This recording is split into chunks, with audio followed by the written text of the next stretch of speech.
Phenol part 10th में आपका स्वागत है। आज हम फिनोल की कुछ केमिकल रिएक्शंस के बारे में अध्ययन करेंगे। इससे पूर्व की क्लास में भी हमने फिनोल की केमिकल रिएक्शन के बारे में अध्ययन किया था। उससे आगे कंटिन्यू करते हुए आज हम carboxylation of phenol, Claisen rearrangement और गाटरमैन सिंथेसिस के बारे में अध्ययन करेंगे। इनकी मैकेनिज्म देखेंगे, किस तरीके से ये रिएक्शंस होती हैं। तो शुरू करते हैं हम। कार्बोक्सिलेशन, जब सोडियम फिनॉक्साइड को उच्च दाब यहाँ पे 5 से 7 वायुमंडल पर कार्बन डाइऑक्साइड के साथ गर्म किया जाता है तो ऑर्थो स्थिति पर कार्बोक्सिलीकरण समूह का प्रवेश हो जाता है और सैलिसिलिक अम्ल बनता है। इस अभिक्रिया को कोल्बे स्मिथ अभिक्रिया भी कहते हैं, अर्थात कार्बोक्सिलेशन की यह अभिक्रिया कोल्बे स्मिथ अभिक्रिया कहलाती है। तो ये इस तरीके से होगी। देखिए, हमें क्या लेना है, सोडियम फिनॉक्साइड लेना है। ये सोडियम फिनॉक्साइड है को कार्बन डाइऑक्साइड के साथ में 5 से 7 एटमॉस्फेयर प्रेशर पर 130 से 150 डिग्री सेंटीग्रेड टेम्परेचर पर हम गर्म किया। तो गर्म जब करते हैं तो ऑर्थो पोजीशन पे कार्बोक्सिलिक समूह का जुड़ना होता है, जिससे सोडियम सैलिसिलेट बनता है। इस सोडियम सैलिसिलेट को HCl से रिएक्ट कराते हैं तो सोडियम क्लोराइड बाहर निकलेगा। ये सोडियम क्लोराइड NaCl बाहर निकल जाएगा रिएक्शन से और हमें सैलिसिलिक एसिड प्राप्त होता है। इस रिएक्शन को कोल्बे स्मिथ रिएक्शन अभिक्रिया भी कहते हैं। अब ये होती कैसे है, इसकी मैकेनिज्म क्या है, ये हम समझते हैं। ये देखिए, सोडियम फिनॉक्साइड है, ये सोडियम फिनॉक्साइड है, ये कार्बन डाइऑक्साइड है। तो कार्बन डाइऑक्साइड में CO का डबल बॉन्ड है, ऑक्सीजन की इलेक्ट्रॉनिटी ज़्यादा होती है, इसलिए पाई इलेक्ट्रॉन शिफ्ट होते हैं ऑक्सीजन की तरफ, जिसके कारण कार्बन पे इलेक्ट्रॉन डेफिशिएंसी आती है। इस इलेक्ट्रॉन डेफिशिएंसी की पूर्ति के लिए बेंजीन के पाई इलेक्ट्रॉन शिफ्ट होते हैं कार्बन की तरफ और इसको बैलेंस करने के लिए ऑक्सीजन पे OH जो सोडियम ON है उसका ऑक्सीजन के lone pair of electron shift होते हैं वैलेंसी को पूरा करने के लिए, कन्वर्ट इन डबल बॉन्ड के लिए। तो यहाँ पे देखिए हमारे को प्राप्त होता है C, ये डबल बॉन्ड में कन्वर्ट हो जाएगा और यहाँ पे कार्बन CO यहाँ पे जुड़ जाएगा। अब चूंकि इस ऑक्सीजन पे इलेक्ट्रॉन आ जाता है तो नेगेटिव चार्ज आएगा, इसको बैलेंस करने के लिए ये सोडियम आयन यहाँ पे आएगा। तो यहाँ पे देखिए COONA ये बन जाएगा। अब इसमें रीअरेंजमेंट होगा। रीअरेंजमेंट में ये double bond pi electron oxygen की तरफ शिफ्ट होंगे और यहाँ पे जो हाइड्रोजन है का डबल बॉन्ड कार्बन H का डबल बॉन्ड के इलेक्ट्रॉन इस कन्वर्ट हो जाएंगे पाई बॉन्ड के अंदर। तो रीअरेंजमेंट होगा तो ये पाई बॉन्ड में कन्वर्ट होगा, यहाँ पे ये O- जो कि ये यहाँ शिफ्ट होगा प्रोटॉन, तो OH ये OH में कन्वर्ट हो गया और यहाँ पे हमें प्राप्त हो गया सोडियम सैलिसिलेट। ये सोडियम सैलिसिलेट हमें प्राप्त हो गया। इस सोडियम सैलिसिलेट को HCl से रिएक्ट कराते हैं तो हमें सैलिसिलिक एसिड प्राप्त होता है। ये इसकी मैकेनिज्म हो गई। अब लेते हैं हम क्लेजन पुनर्विन्यास या क्लेजन रीअरेंजमेंट, देखते हैं कैसे है। जब एक एलिल एरिल ईथर को 200 डिग्री सेल्सियस तक गर्म किया जाता है तो अणु का पुनर्विन्यास हो जाता है और एलिल फिनॉल बनते हैं। इसमें किसी उत्प्रेरक की आवश्यकता नहीं पड़ती, या तो पदार्थ को कोरा ही गर्म करते हैं अथवा डाइफेनिल ईथर जैसे किसी उदासीन विलयन में गर्म करते हैं। अभिक्रिया में एलिल समूह ऑर्थो स्थिति पर आता है। यहाँ पे किसी भी कैटलिस्ट की आवश्यकता नहीं है इस रीअरेंजमेंट में। यह केवल अगर कंपाउंड को 200 डिग्री पे गर्म किया जाता है या फिर सॉल्वेंट उदासीन लेते हैं कि प्रेजेंस में गर्म करते हैं तो इस रीअरेंजमेंट होता है, और यह रीअरेंजमेंट ऑर्थो पोजीशन पे आता है। तो यहाँ पे ये देखिए एलिल एरिल ईथर है, ये एलिल एरिल ईथर हो गया।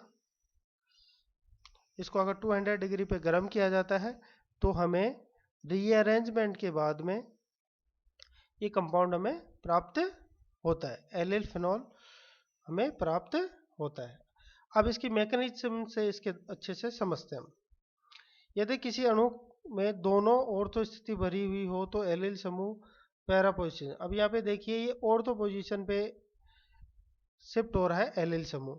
अगर मान लीजिए ऑर्थो दोनों पोजीशन क्या हो, ब्लॉक हो, तो ये है जो समूह है ये सीधा का सीधा कहाँ पहुंचेगा, पैरा डायरेक्शन पे। यहाँ पे देखिए ये ऑर्थो पोजीशन पे दोनों CH3 ग्रुप लगे हुए हैं। अब इसको वही 200 डिग्री पे गर्म किया जाता है तो यहाँ पे जो एलिल समूह है आपको पैरा पोजीशन पे दिखाई दे रहा है, तो पैरा पोजीशन पे ये माइग्रेट हो जाता है, रीअरेंजमेंट हो जाता है। अब इसकी मैकेनिज्म को अच्छे से समझते हैं। ये देखिए ये हमारा ओरिजिनल कंपाउंड है।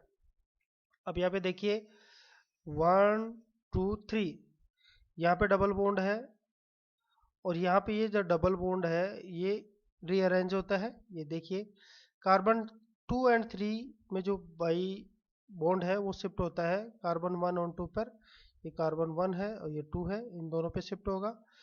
और OC का ये बॉन्ड है ये डबल बॉन्ड में कन्वर्ट होगा, C डबल बॉन्ड O में कन्वर्ट हो जाएगा। और इसका जो पाई बॉन्ड है वो कार्बन नंबर 3 और ऑर्थो पोजीशन की कार्बन पे रीअरेंज होगा। इससे हमारे को ये नई स्थिति प्राप्त होगी। ये देखिए तो ये क्या था, पहले कार्बन नंबर 1 था, ये कार्बन नंबर 2 था और ये कार्बन नंबर 3 था।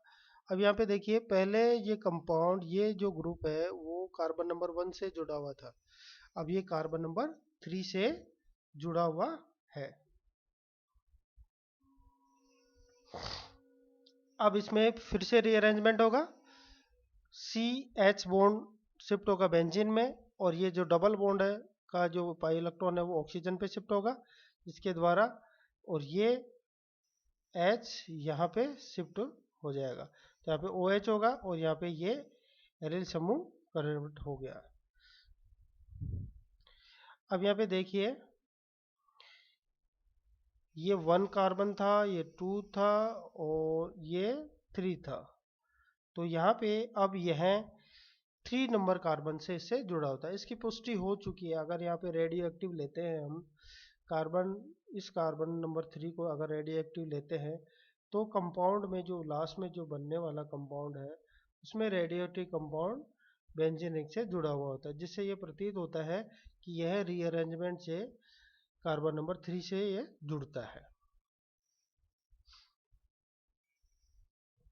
अब इसे दूसरे एग्जाम्पल से भी अब एक्सप्लेन कर सकते हैं, ये समझ सकते हैं कि हाँ कार्बन 3 से हो रहा है।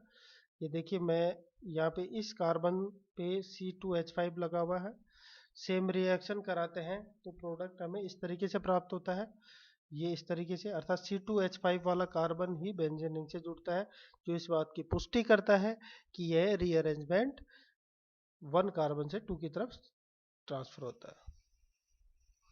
When ortho position is substituted, then the para substituted product is synthesized by the phylomechanism.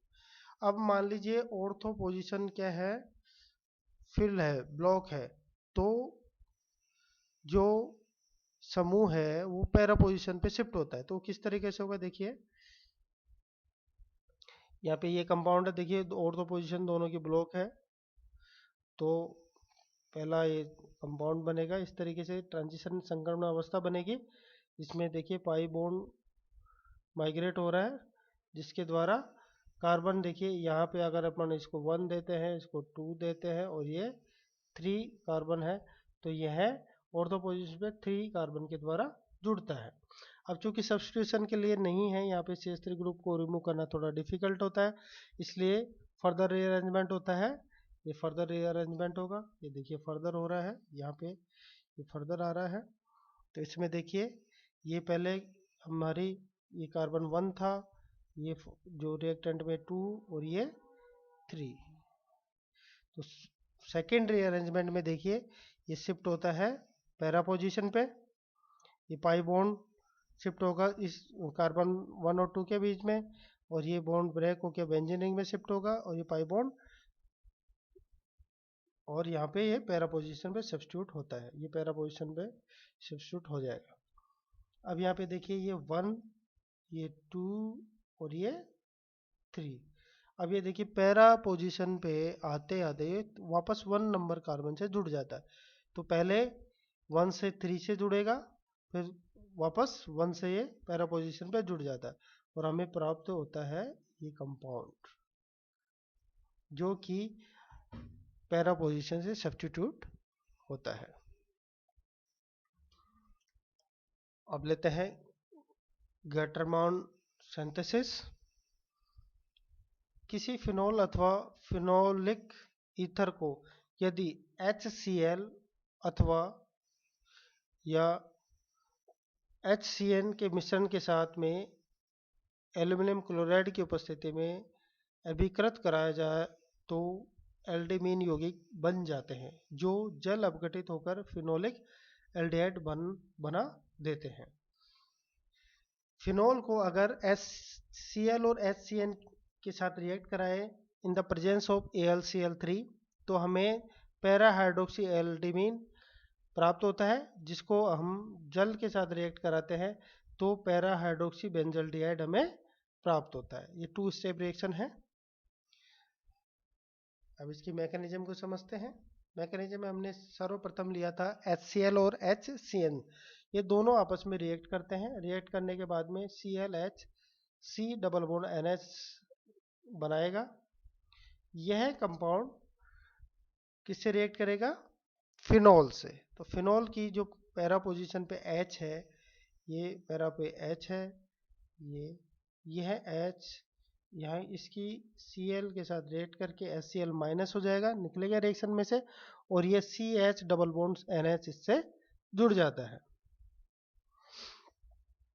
तो इस तरीके से आज हमने 3 रिएक्शन के बारे में अध्ययन किया, उनकी मैकेनिज्म समझी, उनकी कंडीशन समझी, जिनमें से एक कार्बोक्सिलेशन है, सेकंड है क्लेजन रीअरेंजमेंट, और थर्ड रहा हमारा गटरमान सिंथेसिस।